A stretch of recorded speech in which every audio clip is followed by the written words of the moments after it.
எல்லோரும் நல்லா இருக்கீங்களா? இன்றைக்கி விநாயகர் சதுர்த்திக்கு எல்லார் வீட்லேயும் கொழுக்கட்டை ரெடி பண்ணுவீங்க. இன்றைக்கி சதுர்த்திங்கிறது மதியானம் ஒரு 2:45 வரைக்கும் தான் டைம் இருக்குது. அதனால் முடிஞ்ச வரைக்கும் 3 மணிக்குள்ளே சாமி கும்பிட்ருங்க எல்லார் வீட்லேயும் விநாயகர் சதுர்த்தி. இதுக்கு நான் இந்த செப்பு செய்கிறது ஒரு யூடியூப் சேனல், அது எனக்கு பேர் தெரியல, நான் அப்படி ஷார்ட்ஸில் பார்க்கும்போது அது வந்துச்சு. அவங்க எலுமிச்சம்பழம் புளிகிற அந்த இதில் வச்சு பண்ணியிருந்தாங்க. அது சூப்பராக வந்துருந்துச்சு. நானும் சரி, எங்கள் வீட்டில் இது கொஞ்சம் பெருசாக இருந்தது, ஒரு கையிலே வீடியோ எடுக்கிறதுனால தான் அதை தெளிவாக காட்ட முடியல. அப்படியே ஒரு சின்ன உருண்டை வச்சு அப்படியே பண்ணி வச்சுருக்கேன் பாருங்கள்.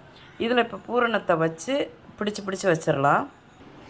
இப்போ நான் அதில் பூரணத்தை வச்சு அந்த அளவுக்கு பிடிச்சி வச்சுருக்கேன் பார்த்துக்கோங்க. ரொம்ப ஈஸியாக இருந்துச்சுங்க. அந்த செப்பு செய்கிறது தான் கொஞ்சம் நமக்கு லேட் ஆகும். அது இதில் வச்சு டக்குன்னு அமுக்கி டக்குன்னு எடுத்து அப்படியே பண்ணிடலாம். சூப்பராக வந்துச்சுங்க கொழுக்கட்டை. நான் அதை தான் ஷார்ட்ஸாக போடலாமே, நம்ம செஞ்சுருக்கோம், நல்லா இருக்குது, உங்களுக்கு தெரியப்படுத்தலாமேன்னு தான் இந்த ஷார்ட்ஸ் எடுத்துருக்கிறேன் பார்த்துக்கோங்க. இப்போ பார்த்தீங்கன்னா இந்த இதை நம்ம எப்படியே எடுத்துடலாம், ஈஸியாக வந்துடும். நான் அது ஒரு கையிலே வீடியோ எடுத்துகிட்டு பண்ணுறதுனால அப்படி இது பண்ணுறேன். டக்குன்னு இது உள்ள நம்ம பூரணத்தை வச்சு அப்படி நம்ம எண்ணெய் சேப்பு ரவுண்ட்னாலும் பண்ணிக்கலாம், இல்லை தேங்காய் மாதிரி அப்படி செப்பு மாதிரியும் நம்ம பண்ணிக்கிடலாம். இந்த இது உங்களுக்கு பிடிச்சிருந்தால் பார்வதி வீட்டு சமையலுக்கு ஆதரவு கொடுங்க. ஓம் சாய்ராம்.